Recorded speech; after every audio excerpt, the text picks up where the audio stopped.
Imagine two countries fighting for 50 years without firing a single shot. This unusual conflict happened between Canada and Denmark. The dispute was over a tiny Arctic territory called Hans Island. Hans Island sits between Canada and Greenland in icy waters. The island is small, rocky, and mostly covered by ice. Yet both countries claimed ownership of this remote land. The disagreement began when borders were drawn in the 1970s. Neither side wanted to give up the island. But unlike most disputes, this one stayed completely peaceful. Canadian officials visited the island and planted their flag. They also left a bottle of Canadian whiskey behind.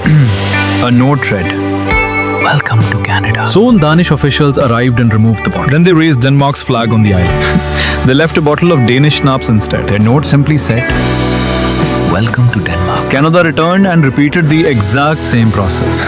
Then Denmark came back and did it again. This friendly rivalry continued year after year. Journalists eventually gave it a famous nickname. They called it the Whisky War.